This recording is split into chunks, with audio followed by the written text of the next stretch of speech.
insistir, eu tenho uma ideologia que é a seguinte: você está permitindo que algumas pessoas que parecem que estão distantes da sociedade não estão. E aqui tem a oportunidade de expor suas ideias.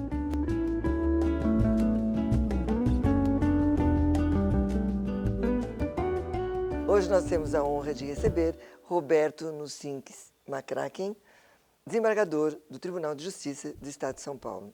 Desembargador Macraken, nominho difícil esse o seu de se pronunciar, hein? Fica lá, o seu pai tem uma fábrica de biscoitos, alguma coisa assim? Cacilda, infelizmente não, viu? A imigração por parte da família do meu pai já tem um tempo bastante longo. Meu avô chegou até a ser diretor do Detran, o pai de meu pai. E um homem absolutamente honrado, numa outra época foi diretor do Departamento de Trânsito aqui do Estado de São Paulo.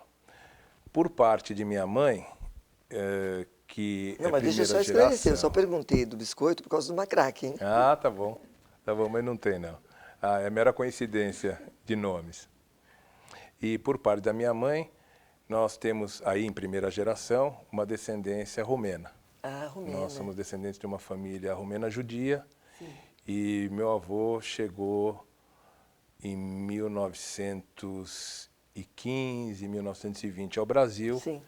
E dali para frente a família cresceu aqui no Brasil. Sim. E o senhor inaugurou o judiciário na família?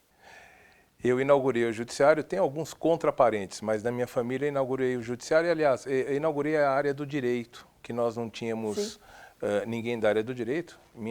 Meus parentes, maioria comerciantes, sim, até pela própria origem, sim, sim, o que me orgulha muito. Claro. E aí eu inaugurei o judiciário. Muito bem, então vamos lá. O Senado acaba de aprovar projeto de lei complementar mudando as regras do sigilo bancário.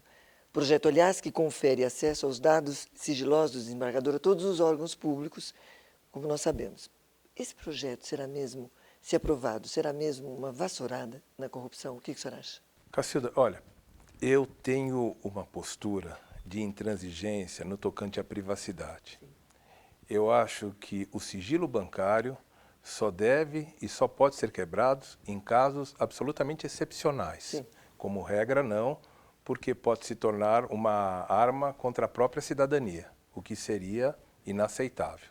Sofrível, né? Muito difícil. Em alguns casos em que efetivamente existam indícios com uma indispensável decisão judicial prévia, o sigilo bancário poderá ser quebrado. Sim. Entretanto, mesmo quebrado, é para que o magistrado ou o tribunal aprecie os dados, não uma divulgação intensa, porque às vezes há a quebra do sigilo bancário e a pessoa não cometeu nenhum equívoco, nenhum crime, nenhum aviltamento fiscal. Então, as coisas precisam ter muita cautela. É mais delicado do que a gente pensa. Muito, muito. A privacidade é uma conquista de muitas e muitas gerações e entendo que faz parte inerente ao do Estado Democrático de Direito. Aliás, desembargador, pelo mesmo projeto, os bancos terão de comunicar ao Ministério Público operações bancárias consideradas suspeitas.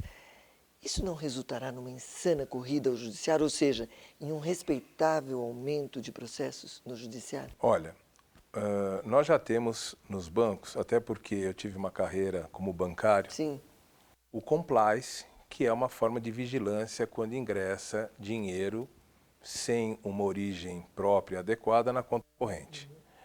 Isto se coloca como um alarme, talvez seria um indício. Mas volto ao quesito anterior.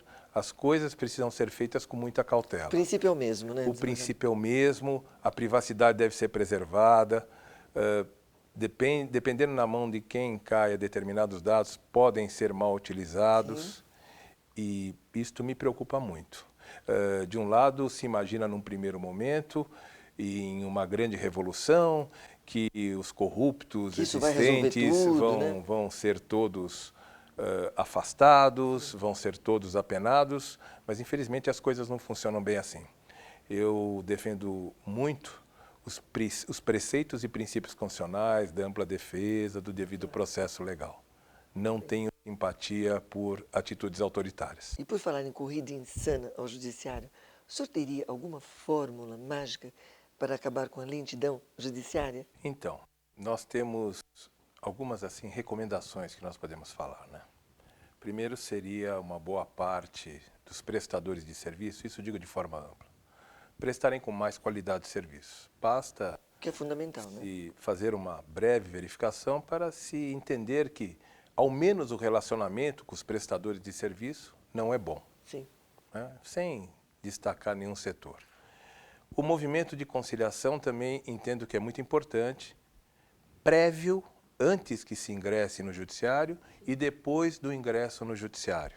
E está indo bem, né? Essa parte. Tem um movimento importante dentro do judiciário favorecendo a conciliação. Para que você tenha ideia, nós temos próximo a 19 milhões de feitos em curso no judiciário do Estado de São Que Paulo. loucura.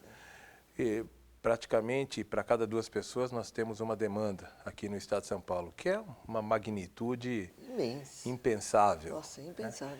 Então, começamos a trabalhar. Eu faço parte de uma comissão de conciliação junto com outros ilustres colegas, doutor Ademir Benedito, doutor Heraldo, doutor Teles Correia, doutor Luiz Eurico Ferrari, que está, na realidade, procurando os mais diversos setores e incentivando o evento conciliatório. Sim. Em que exista uma transigência, em que exista uma compreensão, para que nós possamos julgar aquilo que é efetivamente relevante, importante para a sociedade, com mais tranquilidade. E isso o senhor acha que vai diminuir aproximadamente em quanto? Assim? Não vai ser uma coisa rápida, porque nós temos uma cultura de litigiosidade, infelizmente.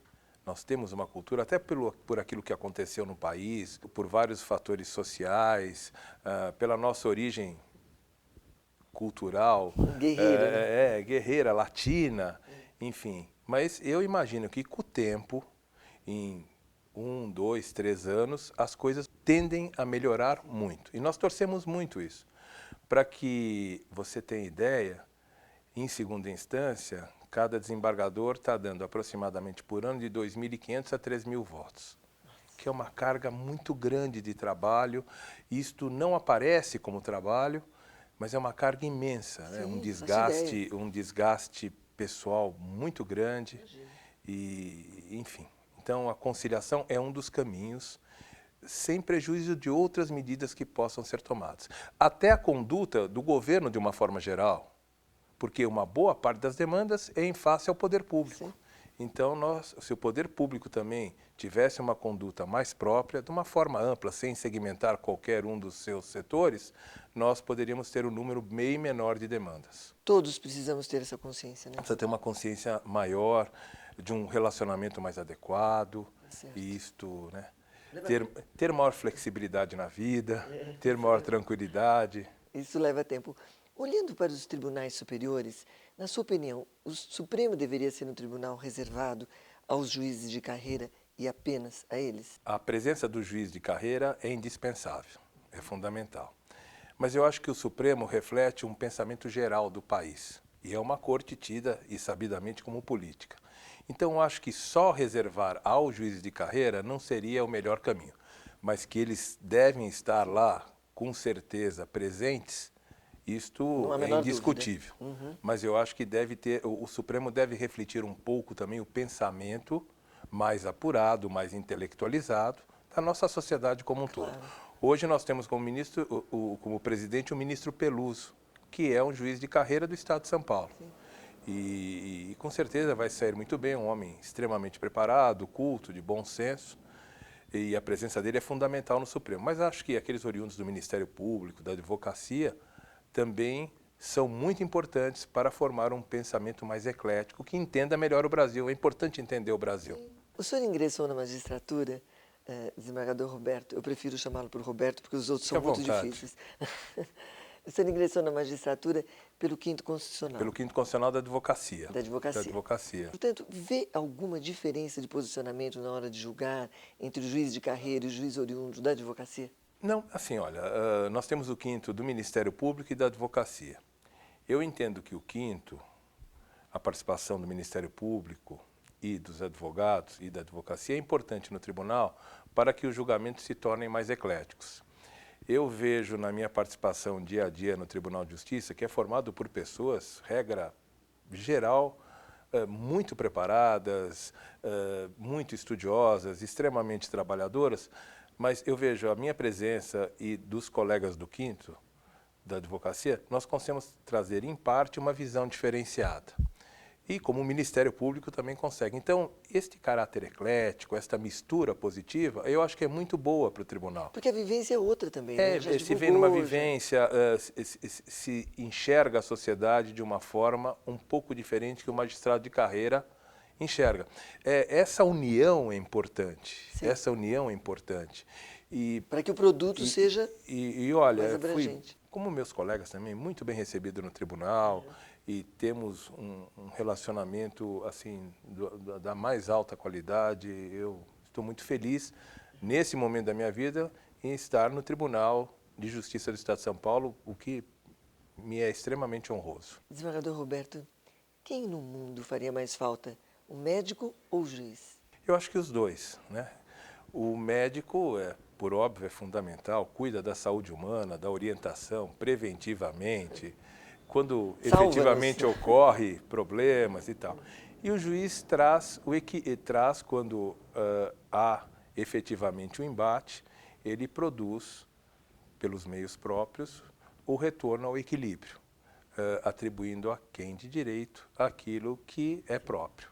Então, acho que os dois convivem bem e os dois são indispensáveis, como outros setores da sociedade são indispensáveis. Claro. Mas assim, falando popularmente, os dois nos salvam, né? Em algumas situações, assim, o judiciário é interessante, né? Isso eu via muito na advocacia. É a última porta que aquele cidadão esmagado, sofrido, que foi desrespeitado, que teve os seus direitos aviltados, tem para bater. Então, é muito importante, sob esse perfil, e às vezes a sociedade não entende, que o judiciário seja preservado. Não o juiz em si, mas a figura do judiciário. Sim. A figura do judiciário. Porque quando eu estou em momentos muito difíceis, a última porta que resta para bater é do Poder Judiciário. E eu bati muito nessa porta, representando meus clientes quando advogado. E sempre tive respostas equilibradas, próprias, restaurando aquilo que estava sendo ilegalmente violado. Então, é muito importante. E o economista? Onde entraria nessa avaliação final, além nós de somos juiz? Nós somos colegas de turma. Você também é economista, Nós somos exatamente. colegas de turma Não vamos dizer aqui há quanto tempo faz. Não vamos dizer quanto tempo, mas você está muito mais jovem do que eu, é visível. Mas eu acho que é importante. Para o juiz, eu entendo que todo conhecimento agregado o faz trabalhar melhor. Eu tenho alguns colegas que são formados em engenharia. Então, eles têm uma facilidade para algumas demandas de decidir do ponto de vista técnico com uma qualidade sem que seja colocada a figura do perito. Então, todo conhecimento, toda a cultura geral, inclusive a cultura econômica, é importante para uma boa atividade jurisdicional. Eu acho que só me enriqueceu, melhor me preparou, como outros colegas que eu tenho que têm mais de uma formação, também são vários no Tribunal de Justiça. Todos somos importantes, então, né? Todos. Todo conhecimento agregado é importante, né? A leitura do dia a dia é importante, a informação, a permeabilidade da sociedade, o juiz não ficar no gabinete, conhecer aquilo que efetivamente ocorre, ter uma fonte de decisão, que são as normas ordinárias de experiência. Enfim, aquilo que ordinariamente acontece, eu tenho que saber. Tem coisas que ordinariamente acontecem. Porque é a realidade, né? Porque é a realidade. Então, essa permeação, essa possibilidade de conhecer é muito importante. Então, toda a formação, tudo aquilo que é agregado é muito importante. Tá muito bem. Nós vamos interromper alguns instantes. Você continue aí, que daqui a pouco traremos de volta o desembargador Roberto Nucinques Macraken, do Tribunal de Justiça do Estado de São Paulo.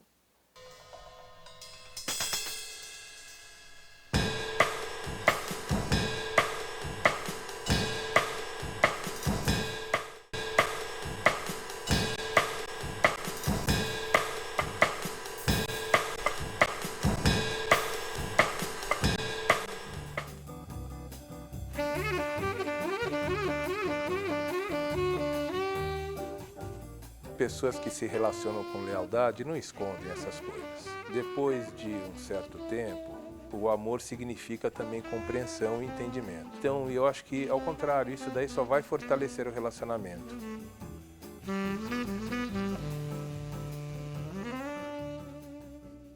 Desembargador McCracken, já que temos hoje aqui um juiz economista, digamos assim, o senhor consegue visualizar uma relação direta entre o crescimento brasileiro e o judiciário? Eu vinculo muito o judiciário à segurança jurídica. Quando eu trabalhei numa empresa multinacional, quando uma multinacional vem para o Brasil ou aumenta o capital empregado no Brasil, ela verifica muito a segurança jurídica que o país oferece. E o judiciário talvez seja uma das vertentes mais importantes no que diz respeito à segurança jurídica. Então eu vejo uma ligação muito estreita. Segurança jurídica, porque o investidor vai querer